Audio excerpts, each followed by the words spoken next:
Part 1. The Age of Revolution. In the mid-18th century, across the Atlantic's restless waves, 13 colonies clung to the edge of an empire. They were bound by loyalty to Britain, yet stirred by whispers of something older, something freer. The colonies were children of an old world, shaped by monarchy, faith, and commerce. But beneath their obedience burned a question too dangerous to speak aloud. Who truly owns liberty? Across oceans, the British crown ruled through distance and decree, red-coated authority watching from afar.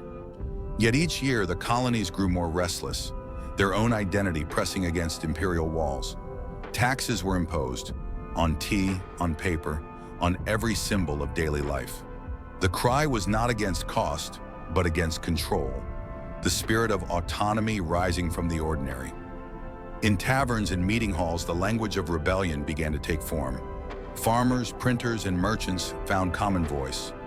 No taxation without representation. The Boston Massacre struck like a match in dry grass. Blood spilled on cobblestone ignited a nation's fury. Ordinary men fell, and their names became symbols carved into memory. From grief came purpose. Pamphlets, sermons, and songs spread the gospel of resistance. Liberty had found its prophets in the people themselves. By 1773, rebellion brewed in teacups. A cargo meant for loyalty became a spark for defiance.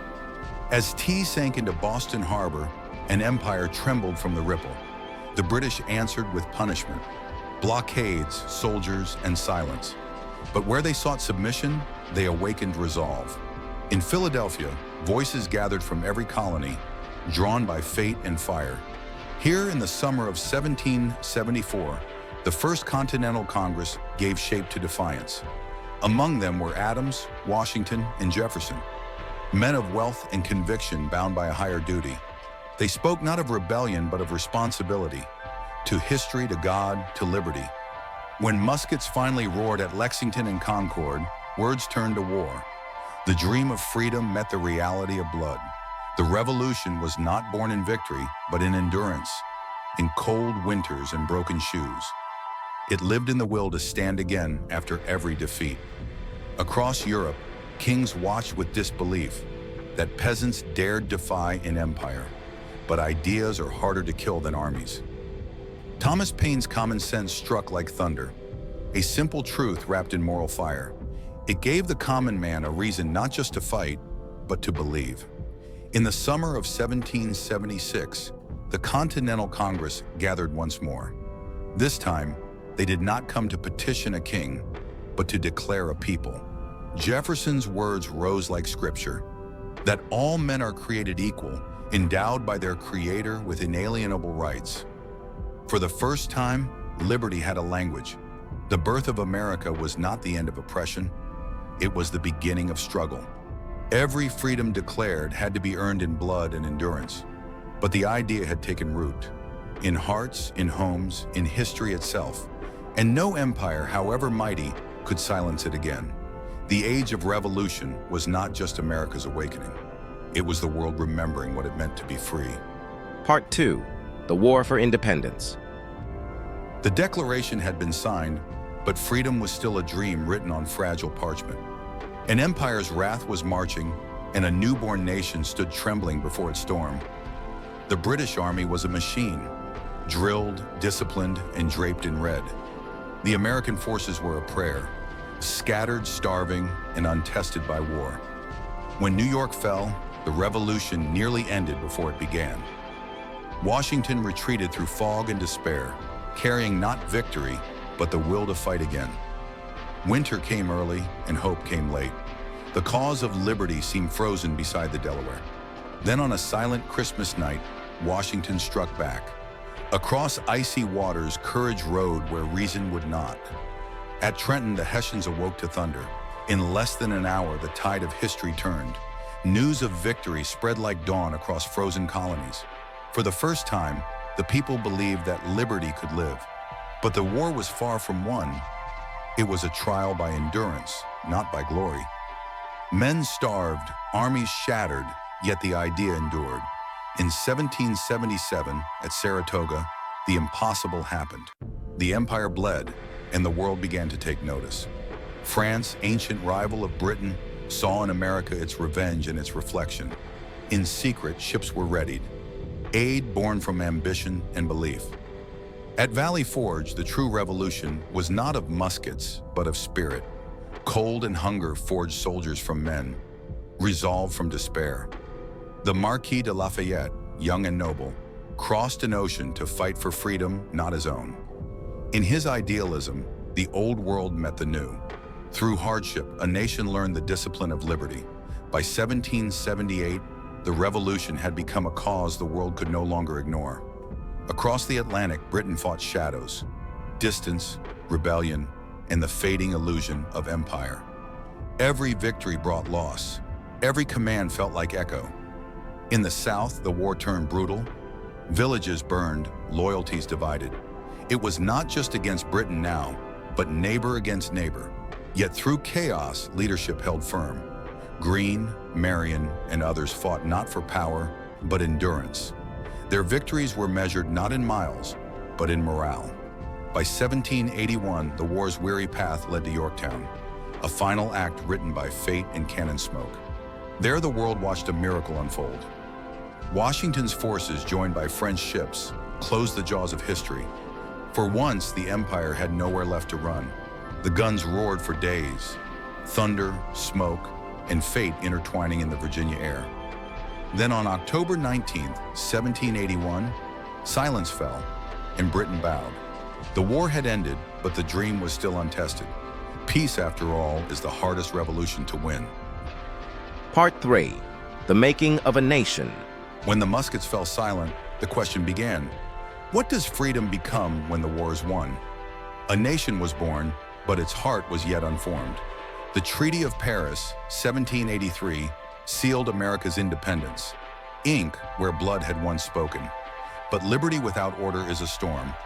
The states stood free yet divided. 13 voices, each demanding to be heard, drowned one another in confusion.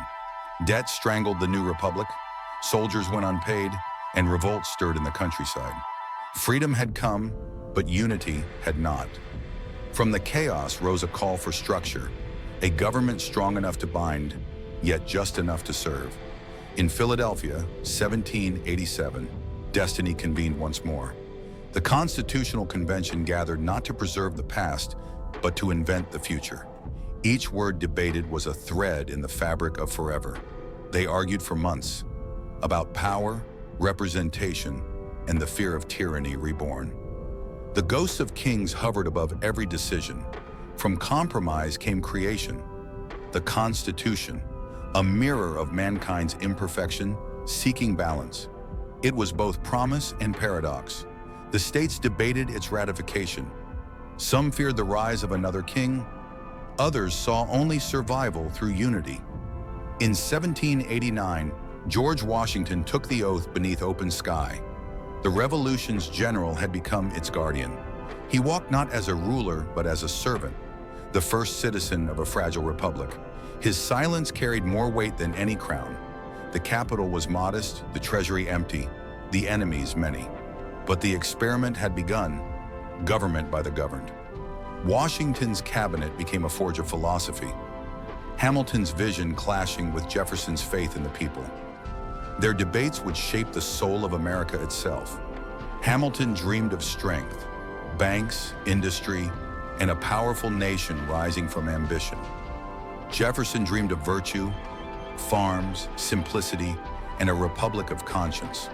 Through conflict, they created balance, the foundation of democracy's eternal tension. Liberty's strength would lie in argument, not obedience. Beyond politics, the land itself called to be tamed. Frontiers stretched westward like an unspoken destiny. But beneath the promise lay contradiction, a nation of liberty still built on slavery. The words of freedom rang hollow in chains.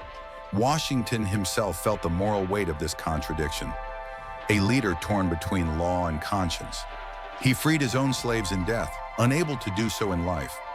When he left office in 1797, he gave no speech of triumph, only warning. That faction and foreign influence could undo what war had built. He left as he lived, a man who chose principle over power. In his humility, the Republic found its example. The experiment had survived its birth, fragile, flawed, but alive. It was not yet an empire, but it was becoming a world. Part 4. Expansion and Destiny. The century turned, and with it, the horizon widened. From the Atlantic's edge, a restless people looked west and saw the promise of a continent. Jefferson's America dreamed not of empire, but of expansion through liberty. In 1803, the Louisiana Purchase doubled the nation's breadth. $15 million bought more than land. It bought the future. Rivers, mountains, and mysteries now belonged to a republic barely 3 decades old. To explore it, Jefferson sent Lewis and Clark, not conquerors but cartographers of wonder. They journeyed into silence, chasing the Pacific through wilderness and time. They crossed mountains no map had named, rivers no tongue had tamed, and in their journals they recorded a continent's first awakening. But expansion had shadows. For every acre gained, another was taken. Native nations faced a storm they did not summon. Treaties signed in ink were broken in silence. The frontier's promise was written in displacement and loss. Meanwhile, across the Atlantic, old empires tested the young republic's resolve. The seas became battlegrounds of honor and sovereignty. In Baltimore's harbor, as bombs burst in darkness, a poem became a nation's anthem. The flag endured, and so did faith. From war's ashes, America turned inward again, toward growth, invention, and motion. The age of steam began to beat like a mechanical heart.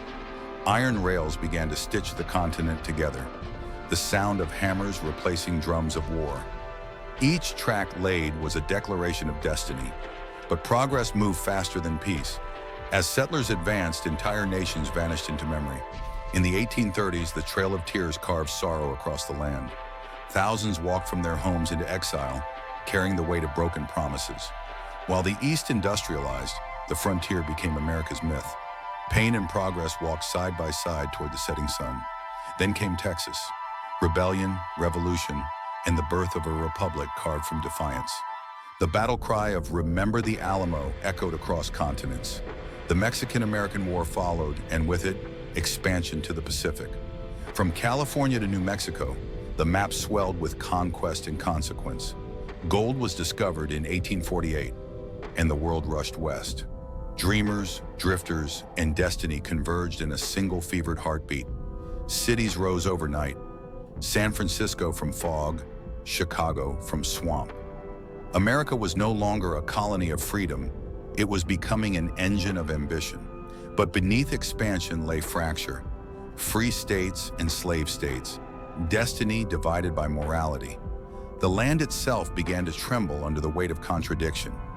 Manifest destiny, they called it. A faith that the continent was theirs to claim.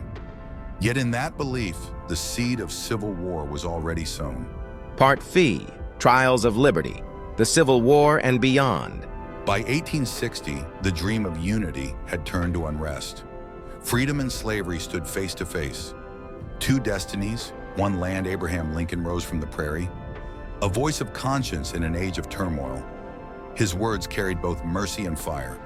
When the South seceded, the Union cracked like old stone. Brother turned against brother, and the continent burned. From Fort Sumter came the thunder of the first guns. The war that followed would define the soul of a nation. At Bull Run, illusions shattered. Glory was replaced by grief. The war was no parade. It was a harvest of sorrow. On both sides, young men wrote home from trenches of earth and fear. Their letters spoke of faith, doubt, and the price of principle. The Emancipation Proclamation turned the war's purpose into a moral crusade. Freedom became the sword that would heal or destroy. In fields once tilled by bondage, men fought for the right to stand free.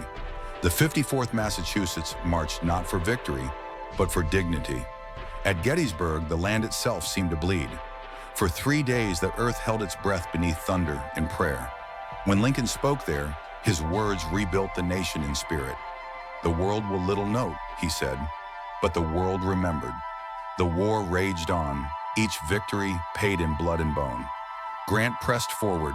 Sherman burned the South to its roots. By April 1865, Richmond fell, and the Confederacy's dream turned to ash. Appomattox became the quiet tomb of rebellion. Then, as bells of peace began to ring, a single gunfire silenced hope. Lincoln fell, martyr to the cause of liberty. The nation mourned. Black veils draped over cities, church bells tolling in rain. But freedom had survived its crucifixion. The 13th Amendment abolished slavery, a promise finally written into law. But equality, like liberty, would demand generations of struggle. Reconstruction began, not as rebuilding, but as reckoning. The South lay in ruin, its soul uncertain, its people divided. Freedmen built schools, churches, and hope from the ashes. They sought not revenge, but a share in the promise they had bled for. But soon old hatreds returned under new names. The Night Riders came, cloaked in fear and fire. Still, the Republic endured, tested, wounded, but unbroken. For liberty, once awakened, does not sleep again. The Civil War had ended, but the war for the nation's soul had only begun. Freedom was no longer a word. It was a wound that demanded healing. Part 6, A New Century, Industry, Empire, and the Burden of Progress. The war was over, but the century had only just begun to roar. In smoke and steel, America began to rebuild itself. A nation reborn through industry. The railroads became veins of a new civilization, pulsing with coal and ambition. Iron and steam carried the dream of unity where politics could not. Cities rose like steel forests. New York, Chicago, Pittsburgh. In the glow of gaslight, men forged a modern empire from sparks and sweat.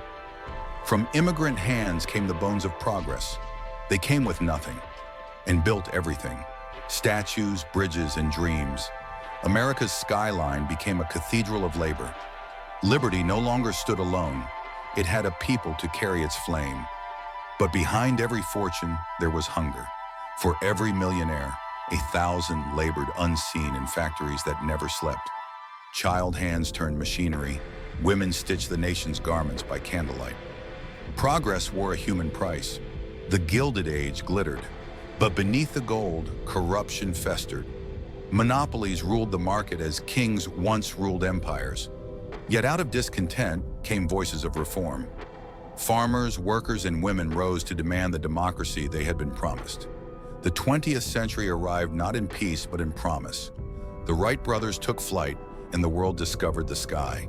The U.S. stretched its influence beyond oceans. Cuba, the Philippines, and the Pacific. The Republic had become an empire in all but name. In the Philippines, the cost of empire was written in rebellion and resistance. Freedom abroad became a mirror to freedom at home. At home, the progressive era sought to cleanse the soul of the nation. Journalists revealed what power tried to hide. From Roosevelt's voice came the thunder of reform, trust-busting, conservation, courage. He believed the future belonged to those who dared to protect it. National parks became America's new cathedrals, sanctuaries of silence amid industrial roar. Nature itself was declared sacred. But beyond the calm of mountains, cities trembled with tension. Immigrants crowded tenements. Wealth and poverty lived wall to wall. In 1914, Europe descended into madness, and America watched from across the sea. The Great War called, and neutrality would not last. By 1917, the U.S. entered the war, not as conqueror, but as crusader. Make the world safe for democracy, they declared. The guns fell silent in 1918, but the silence was hollow. The world that emerged was older, wiser, and broken. As the 20th century dawned in smoke and sorrow, America stood unshaken. Its destiny had grown vast, but so had its shadow. Part 7, The Age of Turmoil, Depression, War, and the Rebirth of Hope. The guns of the Great War fell silent, but peace was fragile as glass. In the roar of the 1920s, America danced on the edge of illusion. The economy soared like a comet, its tail made of credit and dreams. Skyscrapers rose, fortunes swelled, but foundations cracked unseen. Then came the fall, October 1929. In a single week, wealth vanished like mist in morning light. Factories closed, fields went barren, and bread lines stretched through every city. The American dream stood barefoot in the dust. The Dust Bowl turned heartland farms into deserts of despair. Winds carried away both soil and hope. Families packed their lives into trucks and followed roads west. California or bust, a prayer painted in dust and desperation. In Washington, a new voice rose, calm, firm, and human. Franklin Roosevelt promised not miracles, but courage. Through fireside words, he gave hope shape again. Fear itself, he said, is our only enemy. The New Deal rebuilt not just roads and dams, but faith. Men labored with shovels and songs, rebuilding both nation and dignity. Art, music, and spirit revived. Murals on post office walls told the story of struggle and survival. Even poverty found its poets. But across the ocean, a darker storm gathered. Fascism rose, discipline without mercy, power without conscience. When Europe fell to war again, America stood divided between caution and conscience. December 7, 1941, a Sunday of fire. Pearl Harbor burned and isolation ended in smoke. A nation once weary rose united again. Factories turned to arsenals and hearts turned to resolve. From Normandy's cliffs to Pacific atolls, freedom fought in blood and mud. The world's fate balanced on courage and sacrifice. In Europe's ashes, tyranny fell. In the Pacific's fire, the age of innocence died. When the war ended, the world was changed forever. Power had found new meaning and a new weapon. Home again, soldiers returned to families and futures uncertain. The GI Bill built suburbs, schools, and the dream of stability. Yet beneath comfort, tensions simmered. Two superpowers faced each other. Peace became a contest of fear. The century had survived its darkest hour, but light and shadow now shared the same dawn. Humanity had conquered the world, yet not itself. Part 8. The Modern Era, Civil Rights, Cold War, and Global Power. The guns grew quiet, but the world was split by an invisible wall. In victory, two giants stood, both certain they were right. The Iron Curtain descended across Europe, sealing nations in silence. Freedom became not geography, but ideology. In America, prosperity flourished. Suburbs sprawled, televisions glowed, and modern life promised endless tomorrows. But beneath comfort, unrest stirred. Segregation's shadow still divided the nation that preached liberty. Then came voices that refused to be silent. Rosa Parks, King, and thousands unnamed. They marched not for conquest, but for dignity. From Selma's Bridge to Washington's steps, America faced its own reflection. Dr. King's dream echoed louder than any bomb. Change came, slow, painful, incomplete. Laws shifted, hearts took longer. Beyond America's borders, another war brewed, not for territory, but belief. Vietnam became the jungle where ideals bled. Back home, youth questioned power. Music, protest, and rebellion became the new language of freedom. On a distant shore, a bullet ended a president's hope. Dallas, 1963. The dream of renewal froze in time. But even amid chaos, humanity reached higher. In 1969, men walked on the moon, and the Earth seemed smaller than ever. Technology raced forward, faster than wisdom. Satellites circled above as fear buried itself underground in silos. Through the 1970s and 80s, America changed again. Less innocent, more aware. Scandal and cynicism replaced faith in power. Yet amid disillusionment, innovation thrived. From silicon chips came a new kind of revolution, quiet, glowing, infinite. The Cold War reached its fevered peak. Proxy wars, spies, and silent standoffs.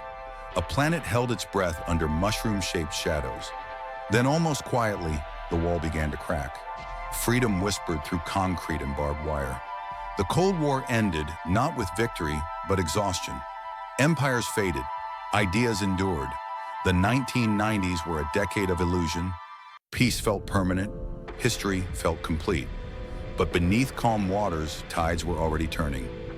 In 2001, the unthinkable returned. The towers fell, and with them, America's innocence once more. In the dust, Heroism was reborn. Firefighters, strangers, hands pulling hands. Grief became unity, if only for a moment. The war on terror began. Distant deserts, endless echoes. Power now fought shadows, not armies.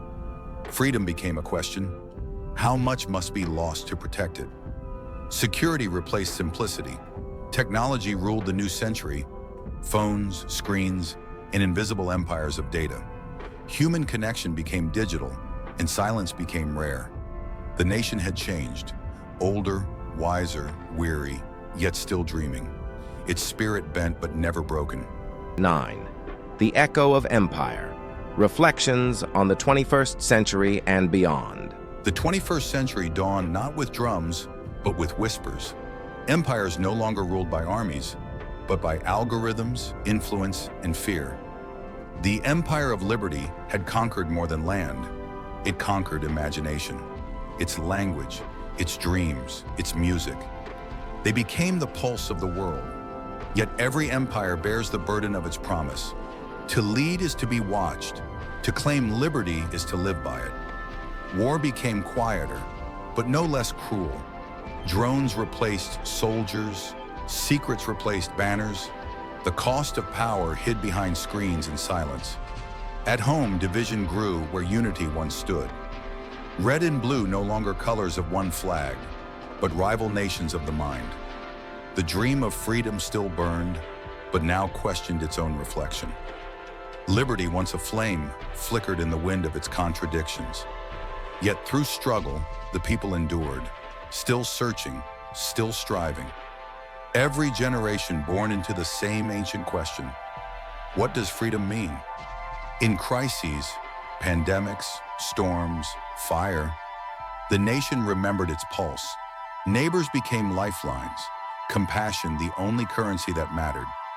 Empires of wealth rose higher than any tower before, but the tallest structures cast the longest shadows. Technology promised connection, yet built walls unseen. The world spoke louder, but listened less. History no longer lived in books. It scrolled past in seconds. Truth, once sacred, now competed with noise. But in quiet corners, truth still whispered. In teachers' words, in artists' brushstrokes, in small acts of courage unseen. The Empire of Liberty had survived revolutions, wars, and reckonings, not by perfection, but by persistence.